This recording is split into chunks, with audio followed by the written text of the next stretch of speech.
Welcome back, brothers and sisters. I am Braden. This stunningly, painfully beautiful man next to me, this is Tim, and this is The Second Legacy, and thank you for stopping by. Today, we have got to break down all the things that these mean, nasty little anti-gun 2A senators, they said against our gun rights, people, because the AWB did die, but it did not die quietly like a tree in the forest. Did you hear them scream, Tim? Did you? I don't know. I always hear them screaming. I've learned to tune it out. There you go. Well, as we dive into this, we've also got a great G3 summit. So make sure you hit that like button, subscribe to the channel, and turn the notification bell on. All right, Tim, are you ready to spread some freedom today? Possibly with a smile? Yeah, let's hear what these clowns have to say, because it always gives me indigestion. So I didn't bring my Tums to the studio today. Indigestion? Okay, you're really falling into that old guy thing, huh? Yeah. You just got to lean into it, man. You just got to accept it. Let it be. Okay, well, you know what? Let's start with what started all of the consternation from the gun grabbers, because they put forward AWBs, Ethan laws, universal background checks. Well, it turns out it didn't work like they thought it was going to. Let's play number 4 just to show how they resisted it. Democrats are the party of Democrats are the party of defunding the police and disarming the American people. None of this makes our streets safer. None of this slows the crime wave in America. None of this solves the mental health crisis in our country. The focus should be on mental health, on school safety, and stricter enforcement of current laws. We want Americans to be safe in their communities, their homes, and their schools. The legislation that the majority leader is proposing that's before us today goes way beyond that. I oppose any policies that jeopardize the Second Amendment rights of the people of Wyoming and people across this country. The Second Amendment is freedom's essential safeguard. Without it, there can be no liberty and there can be no security. So, Mr. President, I object. Bonk. And that was the moment. That was the moment when the hair started to go on fire. Everything, the blood started shooting out of the eyes, and we got a little bit hyperbolic after that, Tim. Yeah, I believe it. But, it's funny. It played out exactly the way we said it would yesterday. No. Yeah. Did it? Yeah. What do you mean? Elaborate, sir. Well, we said that it would fail, right? And it failed. Yeah. We explained the process and how this UC vote worked, and that's how it played out, right? He stood up there and objected, and bonk, ended the whole thing. So, crazy, yeah. Huh? And it's weird how this felt a little odd. Like, if you're doing I did a segment yesterday, and we talked about when I was doing the actual title and everything. It was kind of like a post-mortem for this gun bill. And that's a really good description of it, because what we're talking about is a marketing pitch and ploy that was put forward by the Democrats at the behest of the gun controllers, and they knew it was going to go nowhere. They had to get 100 senators. This one guy derailed the entire thing for an assault weapons ban, and then they get up on their bully pulpit and they start screaming at us that it's a complete and total shock that it would fail. How could you do this? I know. It's all games, man. It was all, like we said, for optics, political posturing, and to try to make the Republicans look bad. That's all it was. And all the social media clowns out there, saying, "Yay, Chucky, thank you for bringing this bill. It's so important. We have this vote. We have a real chance. Oh my gosh!" And we're sitting there going, "You idiots don't even understand how this works. This has no chance." Not even. You said snowball's chance. I didn't have a snowflake's chance. No. It wasn't even cold in hell that day. No. Like, legitimately.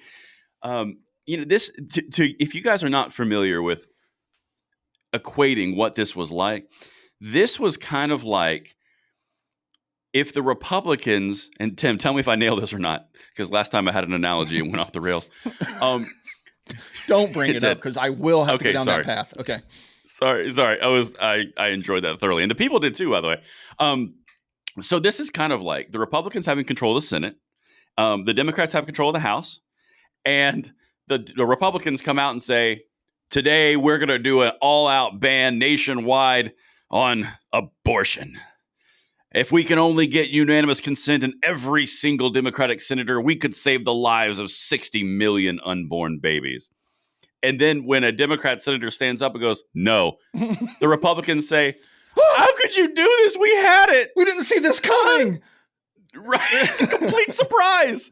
It's that is really exactly how did I do on the analogy on this one? Did I do better on that one? Much better. Okay, that was much better. Okay. Yes. Well, I think we've built up the energy, for the Cory Booker to bring out the angry eyes. Oh, here we go. Because as Ben Shapiro, Cory Booker does have the angry eyes. And before we play it, I would just like, first of all, we didn't check on Dr. Button Pusher. You okay, sir? What you talking about, Wolf? We came in rare form. Okay. All right. So, Tim, if you recall last week, this might be a long, long time ago. Let's get back in the time machine. Mm-hmm. When Cory Booker was talking about how the small minority of criminals and addressing them takes all the difference and you can actually make some forward momentum. Yeah. You remember that? Yeah, where he had a moment of clarity and it's like, it's not the guns, it's the criminals, and we should address the criminals because I can tell you where to find them. Okay. Yeah, we're not there anymore. No. We've come back. Yeah.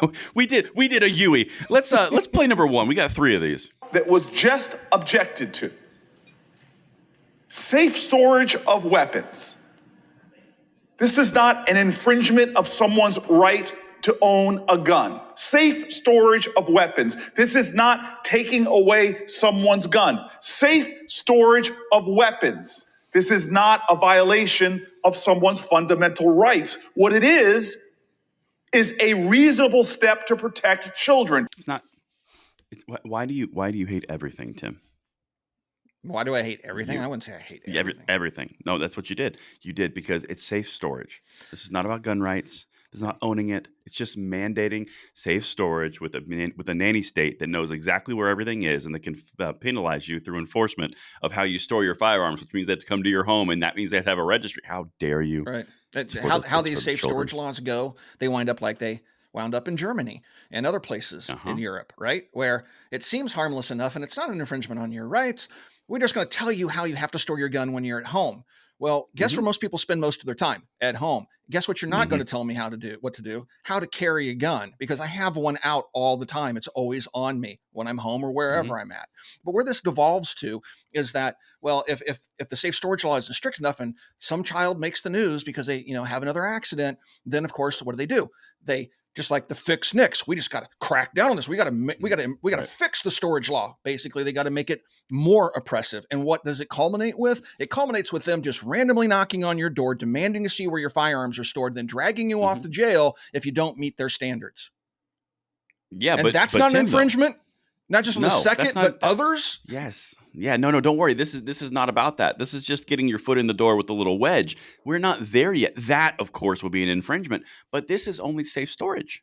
You didn't hear Cory? Yeah. I mean, it's harmless, folks. I mean, the government never, abuses power. It's not like they never get their foot in the door. They would force you to do something you didn't want to do or threaten to keep you out of public if you didn't do something they mandated you do. Or jobs. Or jobs. Yeah, kick you out of the military or force you out of a job, tell you can't go to sporting events because you just didn't do what the government told you. They would never do that. Oh, you okay? You okay? You got a little clear your lungs? A little respiratory thing going on there. Yeah, that was a good time. Anyway. But that's a good example. That's a very good example. So after all, they always do this. They do. They show you this entire thing of safe storage. And we even had the witnesses last week in that same conference, in that committee, saying that legislation alone is not enough. It has to be paired with enforcement. Well, okay, enforcement means you have to know where every gun is, which means you have to have a registry, which means you have a universal background check system. All of these things are built around a centralized registry. That's the problem. It's not safe storage. That's not. It's so easy. Why do you hate people? No, we hate that slippery slope and road to perdition because we've seen it before. Right. It's not difficult. Going to mandate to know what you have, and now we're going to mandate to know where you keep it. And then if you don't do that, not only do we have a database, we know who you are and what you have. We can just basically trample your rights whenever we want. We're trampling your rights right now. It's and they don't understand why we would push back against something like that. Well, because they're building a tiny little system, and this is the thing with tyranny, and you can mark this down right now. It's never the person who passes the first step that's the tyrant. It's the person who comes on down the road and says, look at all this infrastructure. All we have to do is adjust one thing and we can have the perfect solution. That is exactly what happens every time. And that's why we fight it. But I think it's time to get into one of the greater insults that I've heard against the gun community in a while. You ready, Tim? Oh, boy. You ready for your angry eyes? Here we go. This is number 2, Dr. Button Pusher. And I'm sorry, inaction is complicity in this violence. If you object to this, what's your idea to protect our children? If you object to this, what is your idea to stop so many kids, so many Americans from dying? Tell me what it is. Because Martin Luther King said it plain in another point in American history, in another crisis. He said, what we will have to repent for as a nation is not just the vitriolic words and violent actions of the bad people, but the appalling silence and inaction of the good people. And so I know this body. I know the good, hardworking, dedicated Americans who serve here. But the inaction is appalling. The inaction is complicity. So if you're a gun owner, you're a bad person. And if you refuse to punish gun owners for being gun owners, then you're complicit in their bad, evil behavior of being gun owners. Exactly. Gotcha, Corey. Great stuff there. So that clip will be saved, and that clip will consistently be brought up over time because he legitimately, and Tim, you just said it, without doubt, without any type of masking of what he was saying, he actually said, if you are not willing to vote with what I want right now, you are complicit in all the 40,000 deaths per year. Mm-hmm. Basically, you're said. Evil. And that's just demonizing your opponents once again, raising 100% the temperature of the discussion. But that's what they're good at, you know. Chucky Schumer standing out there talking about reaping whirlwinds and, you know, all this other nonsense. Right. They're forever out there fanning the flames of discontent and hatred. And it's just what they do. It's how they get their votes. It's how they motivate their it's called demagoguery. Base. It's called demagoguery is what it's called. It's always ended so well. Yeah. Always ended so well, Tim. But yeah, so we're going to mark that down and we will see it again. Inaction is complicity. So, you know, I wonder if we could turn that on anything else. Anyway, we'll save that for later. This part, Tim, and this will wrap up this segment. This part of Corey's little speech I thought was particularly fascinating. I don't want to give away where I'm angling, but I'm going to play the clip and tell me your initial thoughts on this because it kind of shifts. All right, Dr. Button Pusher, this is number 3. And so I am disappointed to sit here and witness an objection. But I am relentless. We must be undeterred because change is not always easy. But in this case, we as a country, with thousands of our children dying every year, must stay determined to make the change necessary for us to protect the people of this great republic. You know, every time I hear them talk about saving the children, I can't get past the point that they support the wholesale slaughter of children, ripping them apart limb by limb. Yes. And he wants to sit there and lecture me about the morality of how I store my gun. You can stick that right where, I mean, that is so aggravating to listen to this pretentious piece of junk to stand there and lecture me about what a bad person I am. And it's all about saving the children. Oh my gosh, the children that survived the gauntlet of abortion in America. Now we care about you. How about you're just using the deaths of children to push your political agenda? It's another Davy Hogg move. Let me stand on dead bodies so I can get my voice heard, so I can do what I want to do, which is to disarm you. It has nothing to do with safety, as evidenced by their countless other acts. It's so infuriating. It is. I think that's a very good assessment. Yeah, I think the piece that I found very fascinating about that was it turned quickly, and there was like 2 parts to that. Well, really 3 parts to his little segment. The first part was disbelief and acting in shock and awe that they would dare oppose something that he knew that they were going to oppose. Like that was the first part, was the acting intro. Then the meat of that, which included the inaction is complicity and basically browbeating anybody who would own a gun in the United States and blaming everything on them. But that third part, not only did he do exactly what you just said, completely ignore reality, it also felt like a motivational speech to the gun controllers who were taking an L in that moment. We are going to be relentless. Change doesn't come that easy. He's not talking to the senators. No. That's not for the senators. The senators do what they're told. I mean, like genuinely, That was so much bigger and aimed at such a broader audience. That's going to be used in gun control funding campaign ads.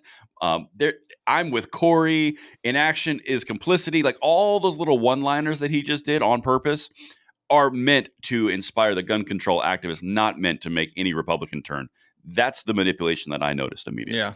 Well, that's typical of everything they do, right? I mean, that's politics on both sides. But yeah, it's it's just the fact that he would sit there and demonize people for exercising their rights is what just gets my goat, man. I cannot stand politicians that do that stand up there and pound their fist and scream at the microphone that, we need to fix this. You need to fix freedom. You jackwagon. Jackwagon. I know. That's good. Anyway. I like that. I think that was a great way to round out that segment and head into the famous, the G3, the goofy gun grabbers, the things that they say.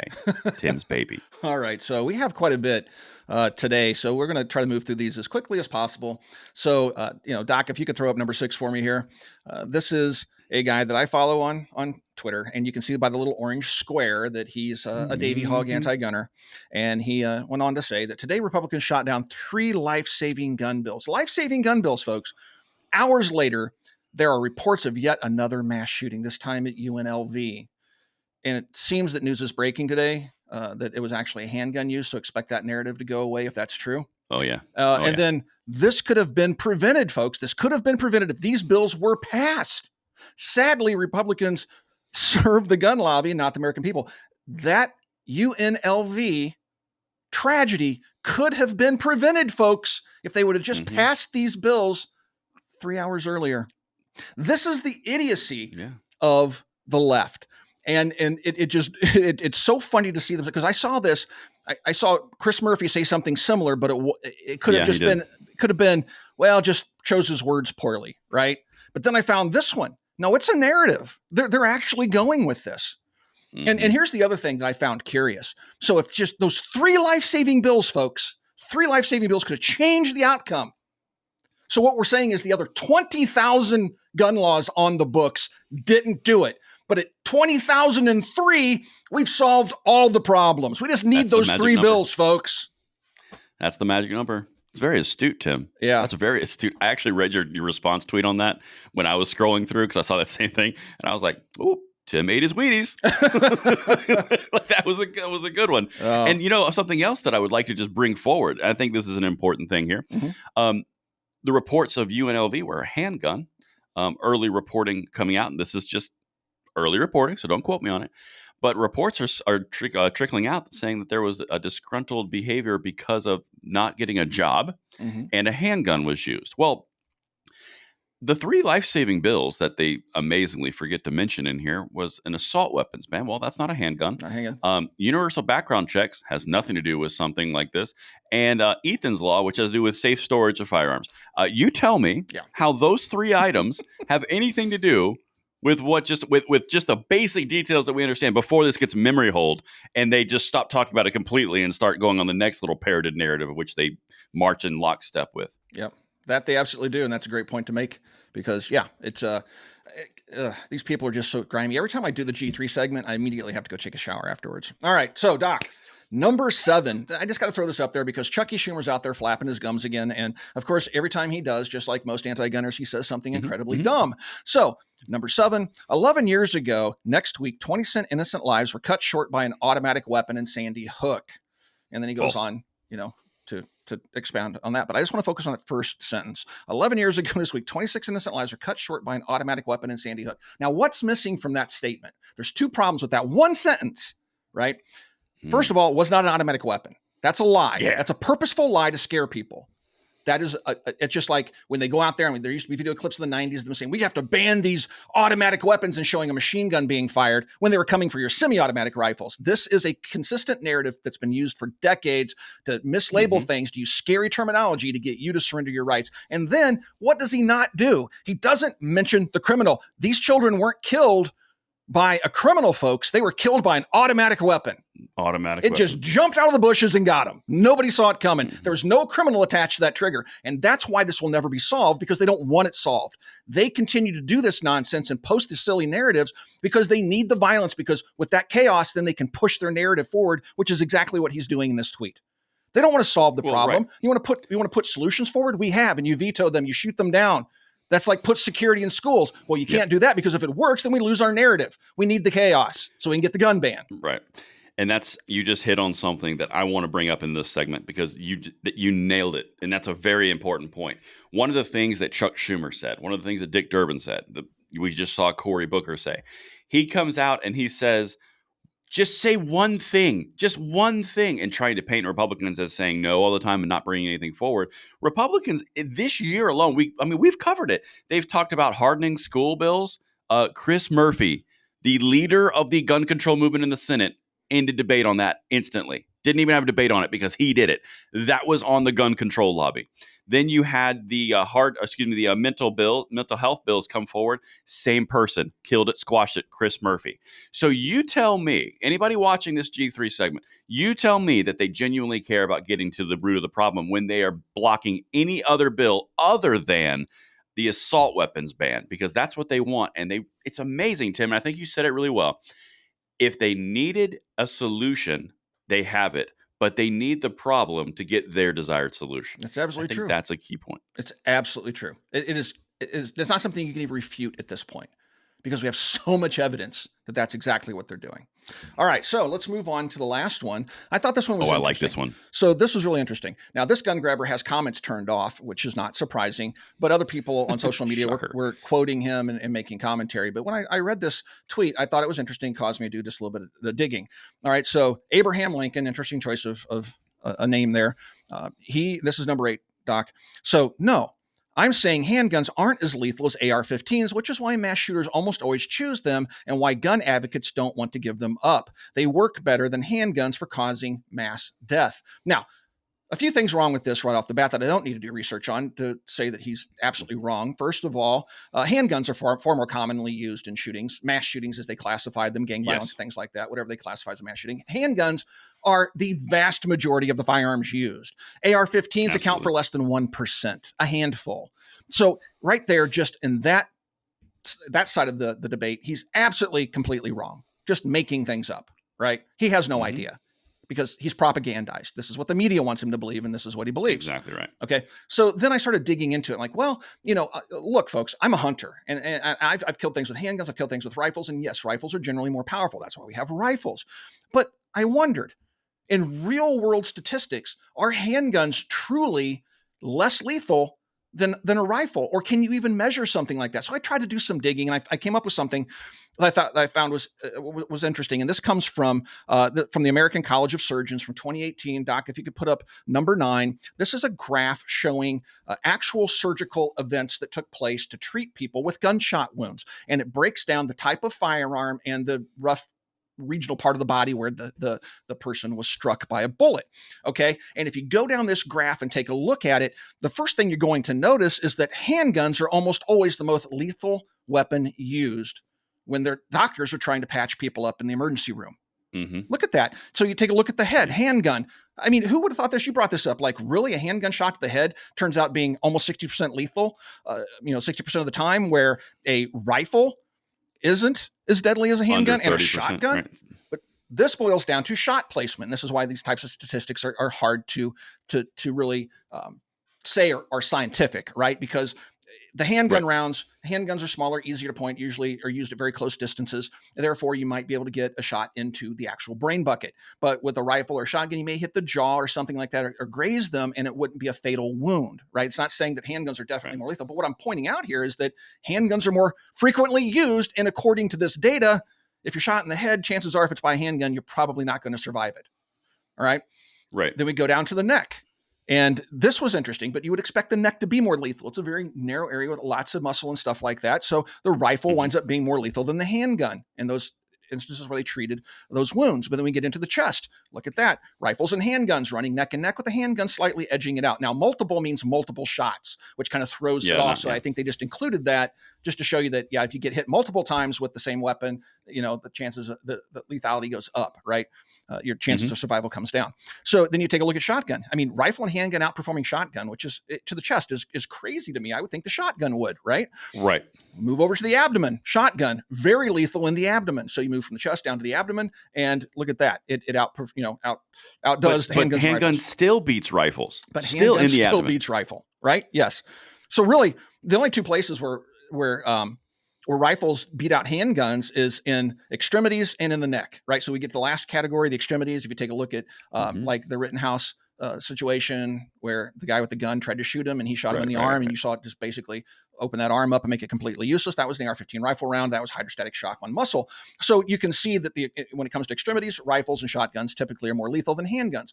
But look at the multiple hits, non-existent, because hitting an arm that's moving multiple times can be quite difficult. Very hard. So very hard. It was really interesting to see this. So just on its face, I mean, this was an interesting exercise, but based on actual data from doctors and surgeons, his assertion is false on that front as well. So interesting. It is interesting. So like if I dive into this, I mean, like you said, we were talking about this pre-show, and we both had some interesting observations on this. But I think absolutely you are correct. When you're looking at this, you're looking at two things. One that is not measured. One thing that's not measured is the psychology and the observation. Maybe people see rifles coming. Maybe people don't see rifles. Maybe there's more distance. Maybe there's handguns are more concealed. There's lots. There's so lots the of perpetrator stuff can in get the closer periphery. to you with a handgun because it's more concealable. Right. Right. So many factors. Yeah, there's lots of stuff in the periphery. Right. But of the actual data that we're showing here, and this kind of speaks to your placement assertion here. If you look at the abdomen, so a shotgun is a massive amount of trauma. I mean, it is a very impactful event. You would think that a shotgun in a cranium would do more damage than a handgun. You would think that a shotgun in the chest would do more than a handgun, but you don't see that. But then when it comes to abdomen, see what that tells me is because there's so much stuff all like in your abdomen, so many important organs and all the different pieces of your system in the abdomen. The shotgun, because of the broad spectrum, it hits more placement. It hits more important areas. Yeah, I mean, being hit in the abdomen causes blood fascinating. poisoning and stuff like that. You go septic and things like that because of where the hit is. And then again, it goes down to shot placement, folks. I mean, this is not, when you say the chest is a big area. Did one lung get hit or did two lungs get hit, across the chest cavity? I mean, there's so many different variables here, but just what I wanted to show with this chart is that just in collected data that we have access to, his assertion's wrong. Because and why is that important? Because they just make up the facts, folks.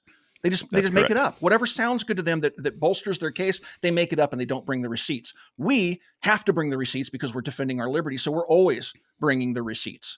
And they don't have to. They just they do everything based on emotion and lies.